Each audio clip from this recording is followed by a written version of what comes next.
I mean, so if you need to change the security man at the door and you bring a new security man following day, how is it you know the people who actually come to those offices? Because it's difficult. Yes, sir. So what with an intelligence system, where you install an intelligence system there, you can actually scan every face and match against what's in the database, and easily, you know, that's intelligent. The human intelligence, you are able to superimpose it on the machine. That's the whole essence of artificial intelligence we're talking about now. Imagine we have petrol pipelines all over the country, moving crude oil here and there. How can we intelligently discover if there is probably an attempt to break any of those pipelines? The most time when you hear of a pipeline explosion, these guys have actually opened up part of the pipeline and are already taking fuel. Yes, it's sir. only when there's an explosion that you know that, oh, something has actually happened. Yes, sir. Just like an orange. If you look at an orange, before you can be aware that an orange is spoiled, it is already 70% rotten before the manifestation comes outwardly. So imagine if you can have intelligent systems that can actually scan through these pipelines, I mean, at the speed of light. And once it notices anything, any obstruction, it can alert the system, oh, that I think there's an attempt on this particular pipeline. These are the kind of intelligence we are talking about now. But for people who begin to say, oh, we cannot get there in Nigeria, the infrastructures are not there, this and you start somewhere. So basically, if we're talking about action, it's based on human intelligence to find a way that machine can easily mimic it and execute tasks. From the simplest task to the complex tasks. So we can actually start at the base level. It's not until we do sophisticated intelligence system that we know we are working. Yes, sir. Let me cite another example where we can actually see an implementation of AI that comes to complex one. Let's say a self-driving car. Look at the self-driving car. It has so many devices, so many sensors attached to it, so many cameras watching it, such that every decision it needs to take, it gets a feedback from those sensors. Just like while you are driving, you get to a zebra crossing. As an human being, what do? When you get a zebra, you apply the brakes. Yes, sir. So also they have trained this self-driving car. Once it gets to a zebra crossing, it should slow down and apply the brakes. These are possibilities. I can't remember, was it in Kenya or where they actually, I can't remember the country, the right implementation of a project. Imagine people, let's say you drive in Lagos, for example now, and people, let's say Lagos is by the expressway, and there's traffic, and some vehicles are now taking one way. How would you identify vehicles that are taking one way? That means somebody must be there physically. But now you can actually install devices along the highways that can track any car that is driving on the opposite direction, and it captures the plate number effortlessly. So I understand that people have a lot of reservations around AI, but definitely we just have to start somewhere. Am I communicating? Yes, sir. So now, let's look at machine learning. Machine learning is basically an application of AI. Can you see that? Okay. It's an application of AI that provides ability to automatically learn. Let me give a good example. Now, I don't want us to go too technical. Imagine you go to the bank to apply for a loan. You fill a form, and they tell you, okay. You fill a form and they ask you to come back after 2 weeks, where they have taken decisions on your loan application. Once you fill that form, they sit down, they analyze it, and 2 weeks time, you get a call. Oh, sorry, you do not qualify for this loan. Maybe you might have to try again. No, maybe they just give right. And sometimes they just give some flimsy excuses why you are not giving that loan. Yes, sir. Can you imagine that? So now imagine that, let's say for a bank, in the last 20 years, they keep a record of all most people have applied for loan, and they keep every their those forms they have filled, and every property about them, their age, where they work, blah blah blah. And in another field, approved or not approved. Did you see that? So for everybody who has applied for a loan and that we gave a loan, why did we give that loan? Whatever reason. So in the future, subsequently, they can have a system whereby they can have some deterministic factor that anybody who has this kind of properties while applying for a loan, definitely this person will not pay that loan. You see that? You see that process? Such that if you're not coming to take a loan, you just have to please fill a form online. Or while you're even sitting down, they're asking some questions and they're filling the form. And you're filling the form.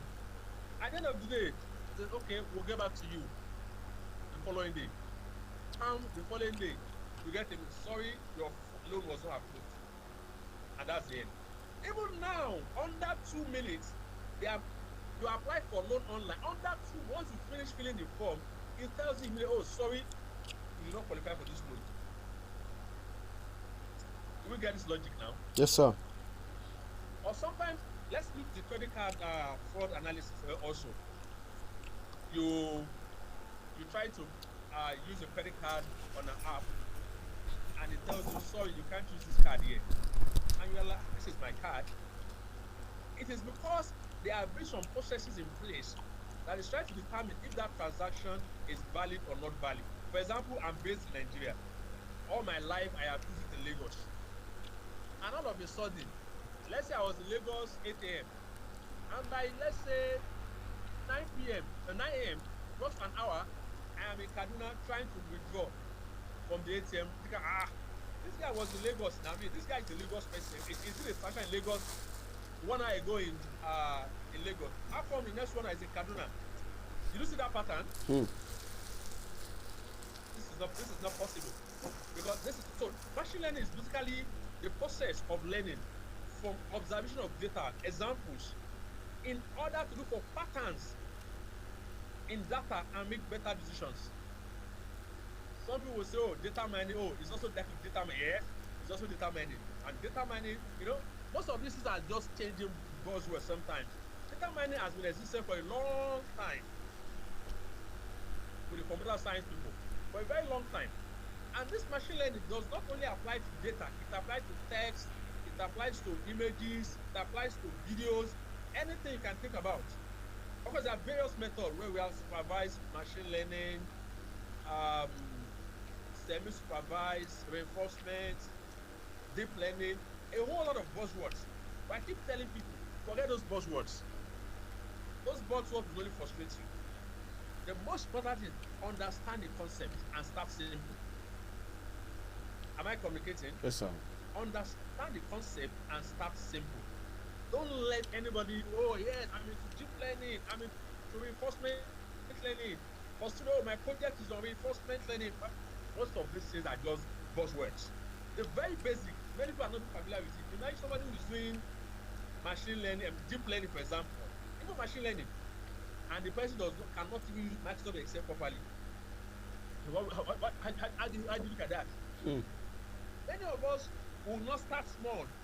Yes, I want to go and learn Python. I want to go and learn TensorFlow. I want to go and learn something and learn Aqua. And use a later algorithm. All this is not where you are supposed to actually start from. You are supposed to start from the basis. Okay? Are we together? Yes, sir. So, now, looking at data science, which is where I want to spend the bulk of our time. Looking at data science. Data science is so deep because it's a branch of several disciplines.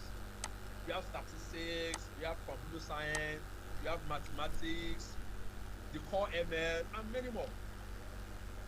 But of recent, there's a serious demand for data scientists. A lot of demand. In fact, there are now universities all over the world offering data science as a degree course, as a master's course, as a PhD program. That's to show you the complexity that data science entails now. A statistician is coming from a computer science background, A software developer would have studied computer science or software generally. A mathematician who is into mathematics. So it's not, you can't pinpoint it to anywhere. It cuts across a whole lot of disciplines. So data science is more than just doing machine learning. Data science is statistics, data mining, business analytics. Not just even having a strong skill set in coding R or Python. So basically, data science is a multidisciplinary field with a number of specializations in programming, software engineering, predictive analytics, machine learning, deep learning, high supercomputing, data mining, databases. I mean, even under database, you have no SQL and no SQL. Streaming analytics is very complex. It's so complex. The Apache Spike, IoT, edge computing, it can data visualization, data engineering, computer science,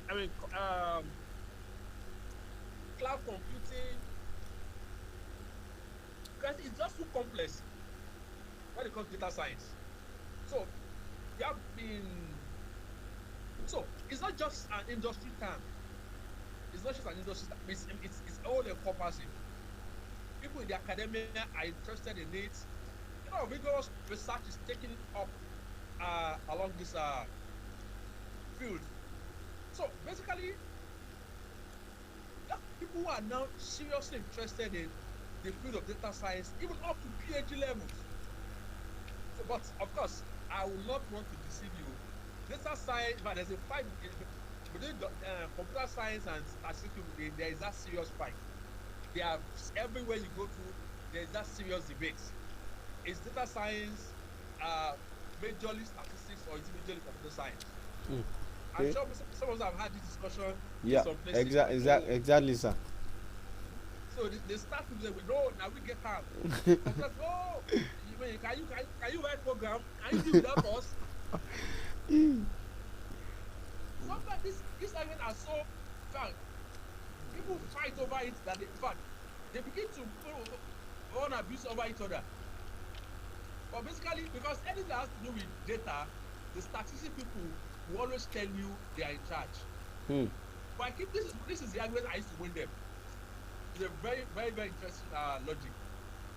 Go to the Department of Statistics and look at their project, their research work. Ask them their deep project and ask them, sorry, please, what's the size of your data? They will tell, oh, it's just it's 200 rows. What is the size of the column, the features of it? I have about 15, and you are saying you are data science. I know it's not possible. Come and look at the data we analyze in computer science. You see people doing thousands of rows, hundreds of columns. But the fact is that we have the computing power, and they will tell, oh, we have all those theories behind those mathematics. This is going beyond theories also, but basically it's just for argument's sake. Basically, it's just argument. So the most important is that we all need to work together. Any modern data scientist today, anybody who is into data scientist today, of course, machine learning, you must do machine learning, statistical model, Bayesian, all the supervised learning, decision tree, all those blah blah blah. Then the programming aspect. In fact, you cannot be a data scientist without knowing how to use databases. You cannot. You cannot be a data scientist today and not be an expert in databases. Because in fact, there are some SQL commands that if you run them, what you will run in just few lines of code in SQL databases might take you several lines of code when you're even doing Python or R. So I always advise people, you must be conversant with databases. I always tell people that you can't dodge it. You must be both the SQL and the NoSQL. And now the programming aspect, do I choose Python or do I choose R? Another debate. The statistics people, what's their own programming language? The statistics, what language do they use mostly in statistics? I think they use R mostly. R, They use R, yeah. awesome.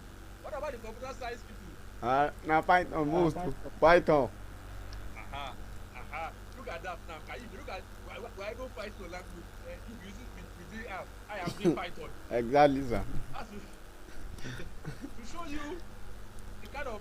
But I tell people, if you are doing Python, have Both an R idea of and Python. yes. If you are so, I mean, you can be good at one, but you must also have, I mean, a sufficient level of knowledge at the other. Hmm. Hmm. I always tell people that. Don't say, no, I'm really, no way. It doesn't work that way anymore these days. Now, another thing is this. In today's world, you cannot be a data scientist and don't know how to use all these cloud computing platforms. Microsoft Azure, Amazon Web Server. What is IBM platform?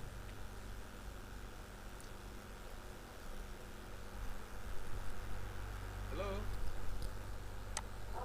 Well, what is what, sir? IBM, their own platform.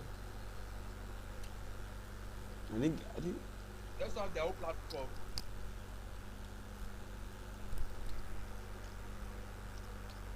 IBM Cloud. It also exists also for their own platform. Also. Okay, So I don't everybody, really. all these major guys, they all have their own platform. Amazon Web Server is also. So everybody has some form of cloud computing cloud that they are using. Because when you are working with large volume of data, you cannot run it to your laptop. hmm. In 2017, I was part of a project. We analyzed some data. The size of the data is about 600 gigabytes of data. Hmm. Please, which machine? No, which laptop will I use to run that kind of software? Hmm. That kind of data? Have I mean, you are talking of data where you have millions of rows, hmm. and you have thousands of columns. Because it's a weather data of about 200 countries, and within a country you have several cities, Hmm. Exactly. and this data is taken every 5 minutes for 10 years. Can you compare that? No, sir. You can see the enormity of that data. Hmm. So that is such kind of data you can only run it in the cloud infrastructure. So if you don't have the knowledge of that kind of knowledge and you get to an organization,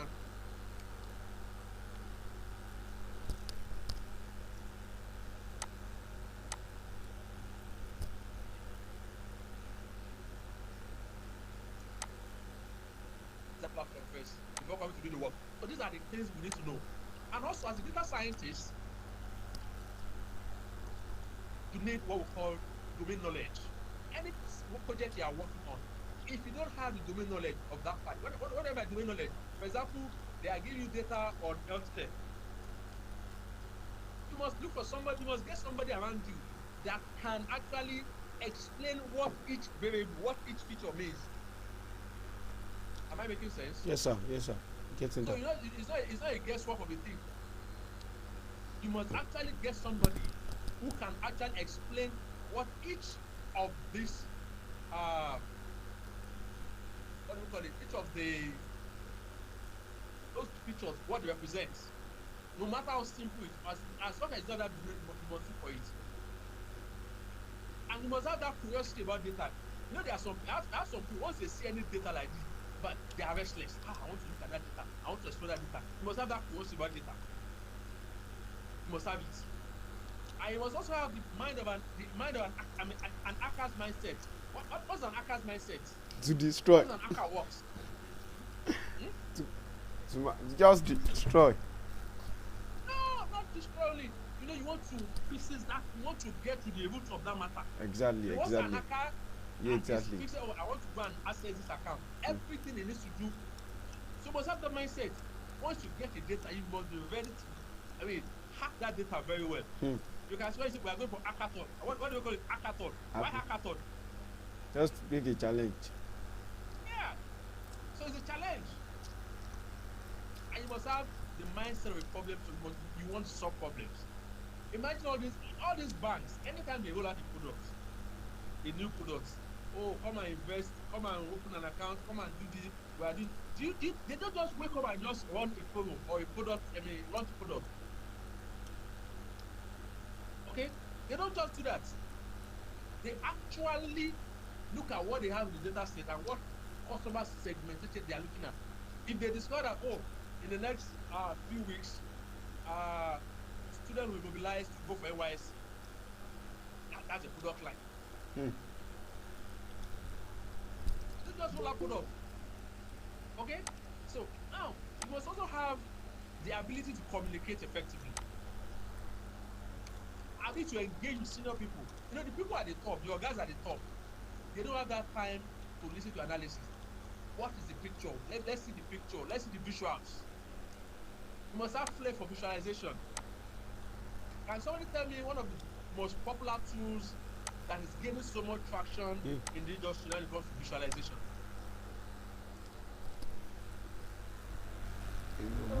The start.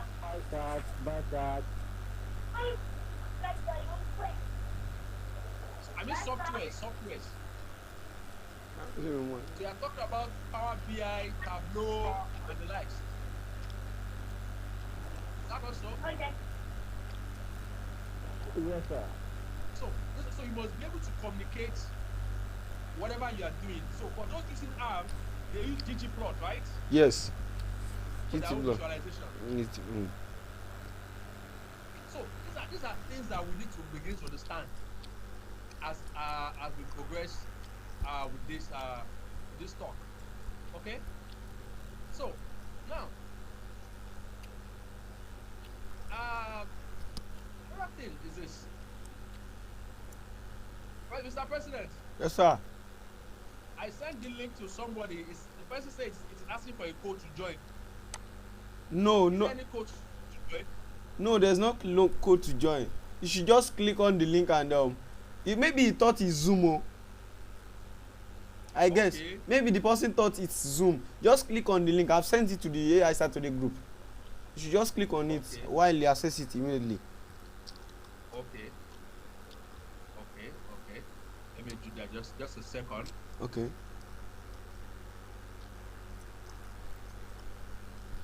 I think I've done that. Okay. Yeah, okay. Okay, great. So let's continue. We are somewhere on we should be on Data science. MOOC. Okay. On MOOC. MOOC. Okay. MOOC. Should be on MOOC now. So what do I mean by MOOC?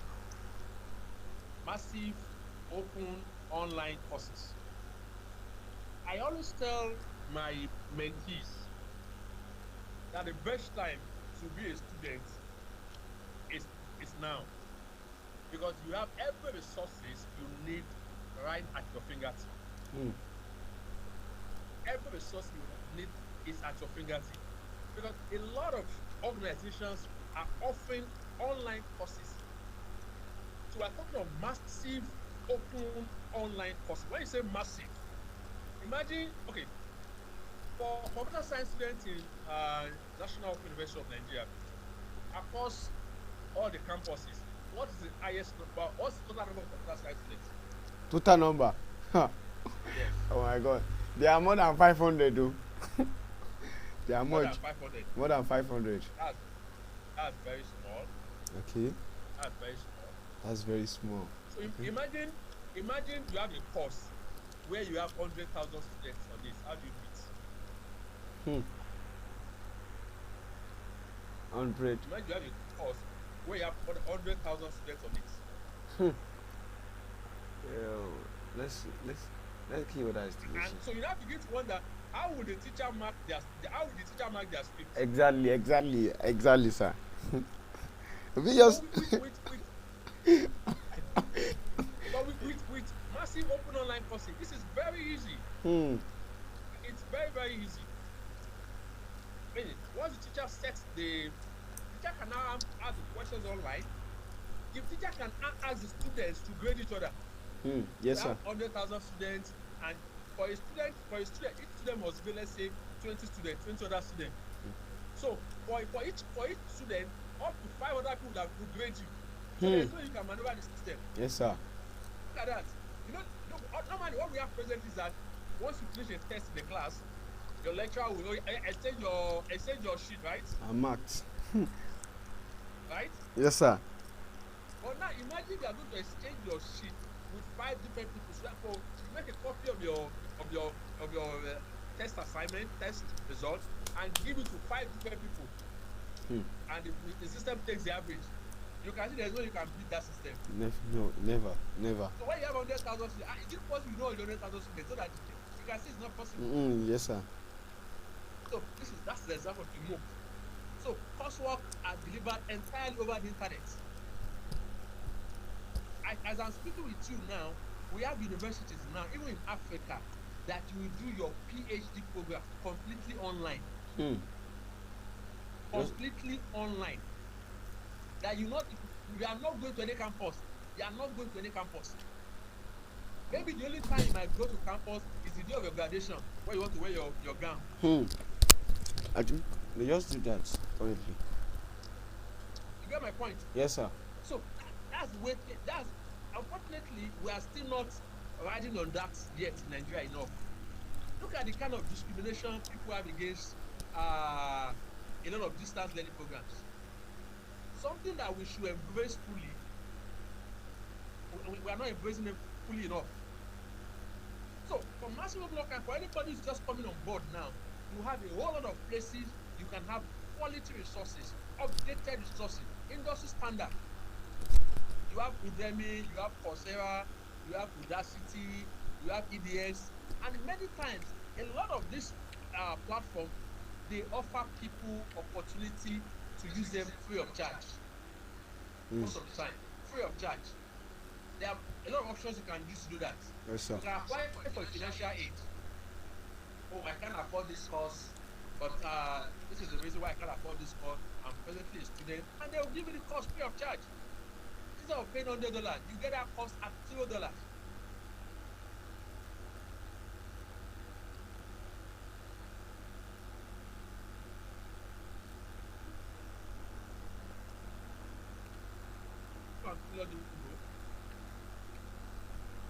Yes, sir. We are hearing. You lost me a few minutes there, right? Yes, sir. Faith. So, basically, what I'm trying to emphasize is that there are a lot of platforms where you can actually learn without paying so much, but without paying at all. It's not just without paying at all. So, let's go to the next slide. Toolbox. Next slide is Toolbox. After move is Toolbox. Yeah, Toolbox. Yeah. So most of us are familiar with it. Can you see the two divide now? Yes, sir. You can see the Python people and the R people. Now, the R in the blue circle, what does that represent? R Studio. That should be R Studio. Very awesome. And we now have the R language itself, right? Yes, sir. And the Python and the Jupyter. Another one, Jupyter Notebook. So that's our toolbox by default. Some people don't like R Studio, true of course. Not. Yes, sir. But meanwhile, you can actually, if you like the Jupyter environment, you can run your R in Jupyter too now. If you don't like R Studio, you can set up your R.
Me now, can we all see my screen? Oh, sorry. Network. They can see it. The network. Yeah. Sorry, sir. Okay. It's all, we are all living with the network challenge, so there's no problem with that. Okay, sir. Thank you, sir. So great. So for those of us who don't like programming, you have an alternative.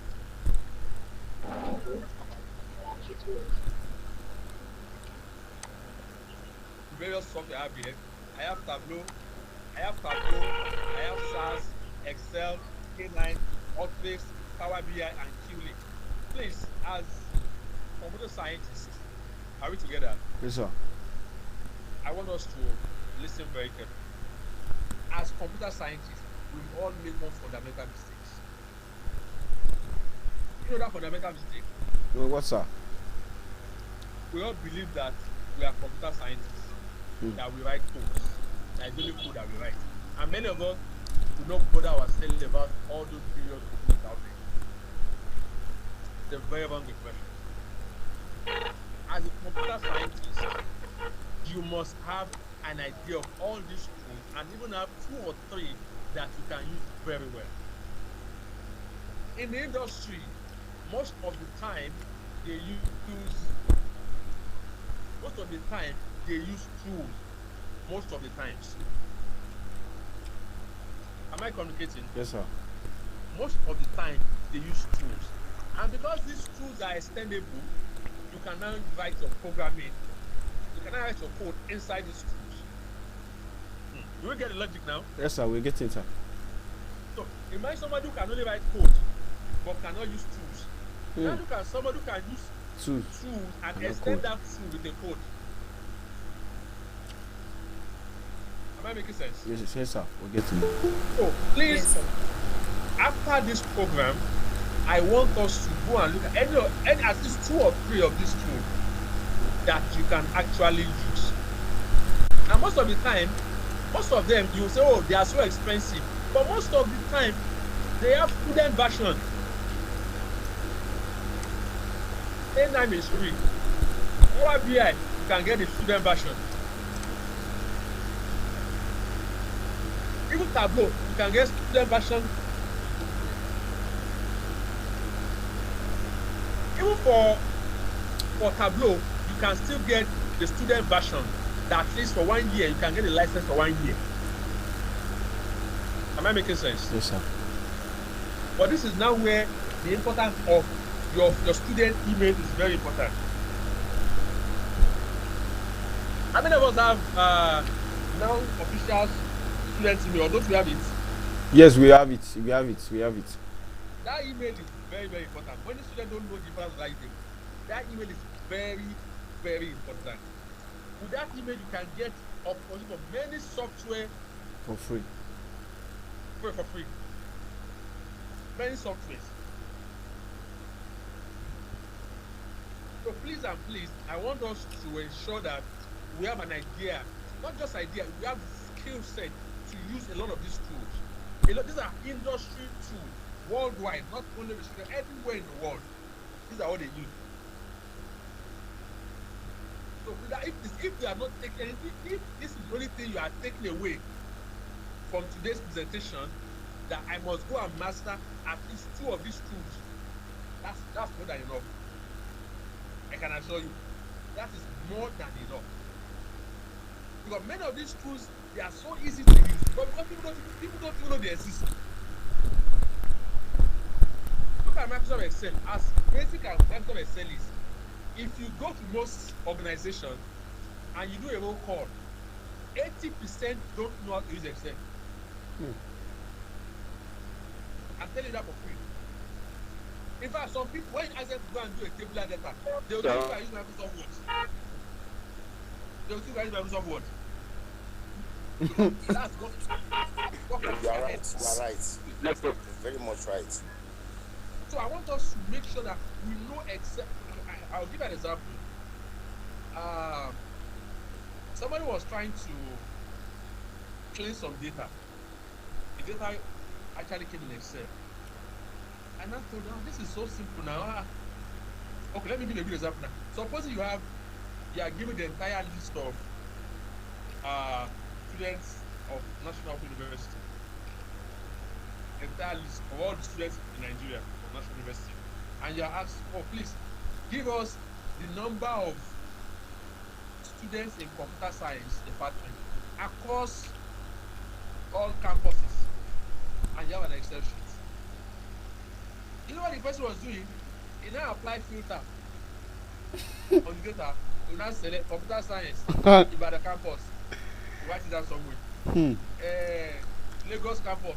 Well, I mean, look at imagine that. Something that will just look like a pivot table. A pivot table, yes, just pivot. It just 2 or 3 clicks. And yet people will tell you, you share for now. The work in the office was too much today. I asked them, please, what did you do? This is something that is so painful. When people tell you, I did a lot of work. All my back is paining me. In fact, my eyes are paining me. And you ask what have they done? Let them tell what have you done in just one sentence. And I was generating a report of all the students in the university by department, by level. And that's work on their own pain. So mastering Excel alone will save you a lot of work. Like for me now, I'm not hard working, but I don't like work. But I'm smart at working. Look at that. I don't work hard, I work smart. That's my motto. Work smart and not work hard. Because there's nothing you gain by working hard. Your salary will not increase. Why are you working hard? Why don't you work smart? Such that when you work smart, you have enough time to yourself to do some other things. And you deliver. That's logo. You deliver. When you work smart, you deliver. So anytime I'm asked to do anything in my workplace, I will go online and search for all possible tools they use. Let me give you another example. During admission, I was part of the admission team in UI about 7 or 8 years ago. So normally, to prepare for post-UTME exam, they need to log on to the server, to the website to check out, to print out their venue, the venue and their exam number, right? Yes. Unfortunately, we had some hackers attacked us, so our servers were shut down. The exam was the following day. We lost a lot of data. How do we do it? And I told my God, that one is simple now. That's a very simple thing now. How many students? 20,000 students. And you want to send email to 20,000 students. How are we going to do it? Can anybody help me out? I want to say personalized email, not just bulk email. Dear James, 34 Bodija Ibadan. Your exam venue is Faculty of Science, Computer Science Building, room 105, seat number this, to 20,000 students. Please, how do you do it? Bro. Can you beat that? How do you do it? So there are just 2 options. So I'm saying, let's go and do. Let's look. There are just 2 options, and I can assure you, I will use 3 tools for that: Microsoft Excel, Microsoft Word, and what? Microsoft Outlook. I'll combine the 3 applications together. I'll design the letter in Microsoft Word. The data is in Excel. So I'm going to use mail match. Who has used mail match before? No, I don't. Mail match. No, I think I use it for once, but it's just once. No, I think it's just once. Mail match or mail match? Mail match. Mail match, okay. MRG. Yes, MRG. So you use mail match to generate customized letters that you can send by email.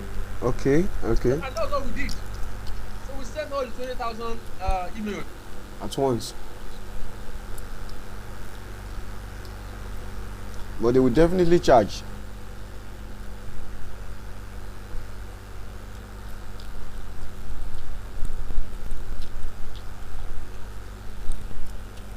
Hello, boss. Weka. Have you heard of Weka before? Weka was these are tools that people who were doing machine learning, data science in the last 7-8 years before Python and R became popular in Nigeria. Those people were doing their PhDs then, master's program then, they were doing Weka. Weka was a popular tool then for them. Because it was quite easy to use for a lot of this machine learning. So we have TensorFlow that Google is pushing seriously. Okay? Yes, sir. BigML is a cloud-based application, drag and drop application. If you do the GS for visualization, MATLAB, oh my God, this MATLAB, in fact, if there's anything I want to learn now, it's MATLAB. Who can teach me MATLAB? Do you know why I said so? No, sir. There is no year that I will not get a request of, please, I'm looking for a MATLAB expert. There is no year. I don't know what is happening. People are always stuck that people who know MATLAB, there are not so many around us here. Because I think MATLAB is restricted more to the engineering people and few people in statistics. But a lot of those engineering guys, they use MATLAB. And in MATLAB, you can do everything you want to do in Python, you can do in MATLAB. And because MATLAB supports a lot of simulation, if you want to do anything serious simulation, MATLAB is the best place for you to be. Am I communicating? Yes, sir. Yes, sir. For those getting those getting grants or those getting projects, they use SAS. It's very expensive to use. For people doing Python, for your visualization, use what? Matplotlib. For those doing R, ggplot. All your machine learning models, scikit-learn. So, I'm sure if I should ask you everybody in this group, even a data scientist, you must know all these 14 tools. I'm sure you tell me, this is too much now. Is that not so? Definitely. But really, let's come to think about it. Is it really too much? It's too much, a little bit. A little bit. But what I told you is, I said you just need to be proficient in 2 or 3 and have an idea of others. Yes, sir. That's true. It's the same. So once they put you on another one, just what's their own format in this one, and you pick up. Look at Excel. If you know the thousands of add-ons for special analysis on Excel, when some people put their Microsoft Excel, you ask them, is this Excel or something else? When it's some people's Microsoft Excel, you begin to wonder, is this Excel?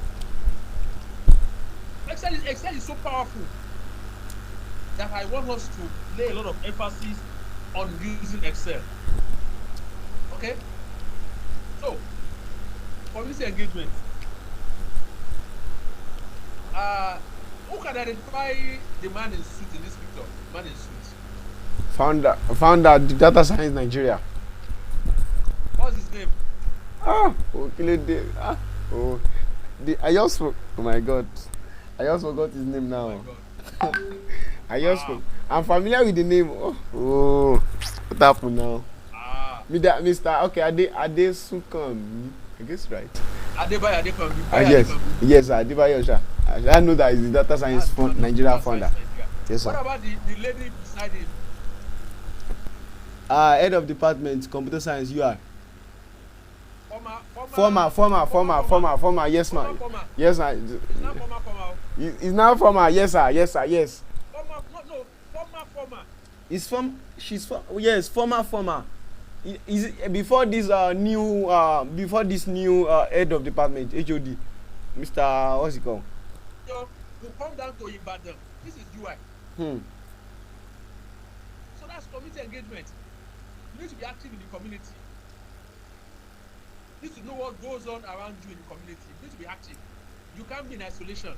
It's when you're active in the community that you meet people, that you discuss around projects, there is this opportunity for greater things. But just sitting down in your house will not take you anywhere. Yes, sir. So if anywhere you are, it must be the Google developer group, the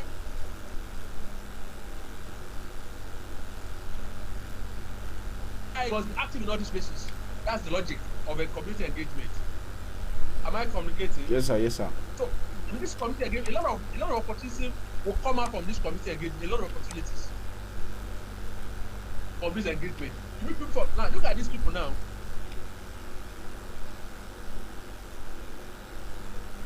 I can population of them. In fact, you have law students here. You have people from veterinary medicine. So everybody's analyzing data. As long as they're generating data, you analyze data. Yes, sir. So these are from various background. I think this guy on the front row. I don't know what I think I've met him before. I was looking at that face. I can't remember. But it's not a science person at all. It's maybe arts or thereabouts. Okay? Yes, sir. So please, you have active. Don't leave the executive alone to run this show. Don't leave the executive alone to run this show. Everybody has to be involved in community engagement.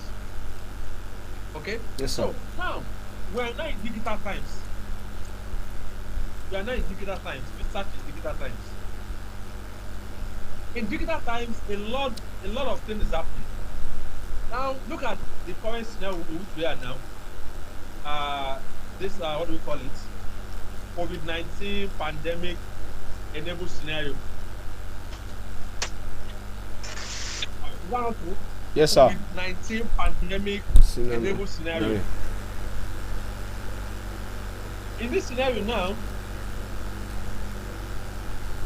people are now